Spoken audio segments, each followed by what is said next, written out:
কলিজাতে দাগ লেগেছে হাজারে হাজার। তুমি আমার পরাণ পাখি, দিন রাইতে তোমায় আমি খুঁজা মরি রে। ভালোবাসার সংজ্ঞা যে কি এছাড়া থাকাও যায় না। লিকা লাড্ডু, जो खाएगा वो भी पछताएगा, जो नहीं खाएगा वो भी पछताएगा। দেশের বাইরে গেলে হয়তো হিন্দি উর্দু এগুলো একটু তো করতে হয়। কিছু চটুল গান যেগুলো শুনলে দর্শকরা খুব উৎসাহ উদ্দীপনায় নিয়ে একটু নাচানাচি করে, ভালো লাগে। তুমি আমার পরাণ পাখি, তোমায় দিয়েছি মন, ভালোবাসি শুধু তোমায়,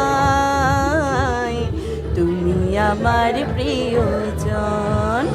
অ্যাওয়ার্ডটা হচ্ছে কাজের স্বীকৃতি। অ্যাওয়ার্ডটা পেলে কি একটা দায়িত্ব বেড়ে যায়, চেষ্টা করতে হয় যে যেন কাজটা এরপরে আরও ভালো হয়, যেন কোনো সমালোচনা না হয়, এটাই আর কি একটা ভয় থাকে। আমার রিসেন্ট কাজ করেছি নচিকেতা চক্রবর্তী দাদার সাথে একটি ডুয়েট করেছি কলকাতায়। কিছু কথা বলি মুখে, গানটি কলকাতায় রিলিজ হয়েছে, এছাড়া বাংলাদেশেও রিলিজ হবে, ক্রিস্টি ক্রিয়েশন থেকে এসেছে। আসলে কি বলবো, উনি কিংবদন্তি, আমি জানি না, আমি খুবই ক্ষুদ্র একজন। আমি দাদার সাথে কাজ করতে পেরে আমি তো প্রথমে বিশ্বাসই হয়নি যখন আমি স্টুডিওতে ভয়েস দিয়েছি। তো এই তো এটা আমার সঙ্গীত জীবনে একটি পরম পাওয়া। এছাড়া আমার অনেক ডুয়েট গান আছে, যেই গানটি যেমন এই হৃদয়ে, এই গানটি দিয়ে আমি প্রায় 9 মিলিয়ন ভালোবাসা পেয়েছি। গীতি তো অবশ্যই কাজ করেছে, কারণ প্রথমে যখন আমি সল্টলেকে ভয়েস দিতে যাই কলকাতায়, তখন একটু ভয়ে ভয়ে ছিলাম যে এত বড় একজন গুণীজনের সাথে কাজ করব, উনি আমার সাথে বসে আছেন, মানে স্বপ্নের মতো লাগছিল। তবে উনি খুবই আন্তরিক। ভয়েস দেওয়ার সময় আমার সত্যি খুব নার্ভাস লাগছিল, মানে আমি অনেকক্ষণ লেগেছিল ভয়েসটা দিতে, কারণ দাদার রেঞ্জ স্কেল অনেক চওড়া আমাদের ফিমেলের, তো সব মিলিয়ে ওনার সাথে ডুয়েট করা এটা দুঃসাহসের কাজ আমি বলবো। মঞ্চ তো আমি খুবই ভালোবাসি। মঞ্চ হচ্ছে লাইভ একটা জায়গা, কারণ এখানে আমি আমার অডিয়েন্সের রেসপন্সটা সরাসরি পাচ্ছি। ঠিক আছে, আমি যেহেতু অ্যাকাউন্টিংয়ে MBA করেছি, আমার আগে জব করতাম, তো তখন দেখা যায় মিউজিকে আমি ওভাবে সময় দিতে পারতাম না। তারপরে আমি দেখলাম যে না, আমার একটু মিউজিকে সময় দিতে হবে। তখন আমি দেখা যায় কনসার্টগুলো করেছি দেশে বিদেশে বিভিন্ন জায়গায়।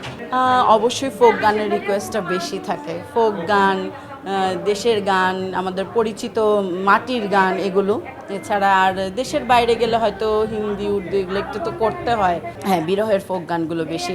এছাড়া চটুল গান, কিছু চটুল গান যেগুলো শুনলে দর্শকরা খুব উৎসাহ উদ্দীপনায় নিয়ে একটু নাচানাচি করে, ভালো লাগে। আমি একটা গান রেকর্ডিং করেছি, কলিজাতে দাগ লেগেছে।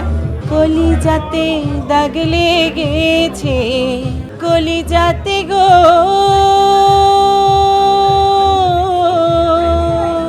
কলিজাতে দাগ লেগেছে হাজারে হাজার। ভালোবাসার ময়না পাখি এখন জানি কার। দিন রাইতে তোমায় আমি, দিন রাইতে তোমায় আমি খুঁজা মরি রে। আমার সোনা বন্ধু রে, তুমি কোথায় রইলা রে? আমার সোনা বন্ধু রে, তুমি পারো তুমি বন্ধু, আমি ভুলি নাই।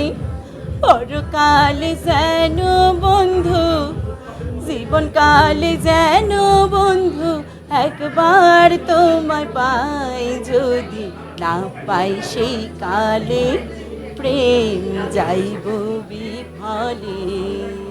সোনার জীবন আঙ্গার হইব, সোনার জীবন আঙ্গার হইব তোমার লাইগা রে। আমার সোনা বন্ধু রে, তুমি কোথায় রইলা রে? এরকম তো আসলে আমাদের কি বলবো, চলার পথে যে সব সময় থাকে, কোথাও গেলে, অনুষ্ঠানে বা দেশে, দেশের বাইরে। তো আমি বলবো যে এটা এক ধরনের আশীর্বাদ অবশ্যই, কারণ যদি ফ্যান ফলোয়ার না থাকতো তাহলে কিন্তু আমাদের গান কেউ শুনতো না, ভালো লাগাটা কাজ করতো না। সবার ভালো লাগা ভালোবাসা আছে বলেই হয়তো আমরা আছি। এভাবেই ভালোবেসে যাবেন, সাথে থাকবেন। চেষ্টা করব ভালো ভালো কাজ করার। ভালোবাসার সংজ্ঞা যে কি আমি কিভাবে বলবো, আমার চেয়ে গুণী গুণী জনরাও এখনো বলতে পারেনি। এটা খুব কঠিন জিনিস। হয়তো মাঝে মাঝে খুব পানির মতো, আবার ফ্রিজে যখন পানিটা রাখি বরফ হয়ে যায় না, মাঝে মাঝে অমন বরফের মতো, না ধরা যায় না ছোঁয়া যায়, এই এক জিনিস। এছাড়া থাকাও যায় না, মানে বলে না যে দিল্লি কা লাড্ডু जो খায়েগা वो भी पछताएगा, जो नहीं খায়েগা वो भी पछताएगा। মানে ভালোবাসাটা এমনই, ভালোবাসা ছাড়া আমরা থাকতে পারবো না।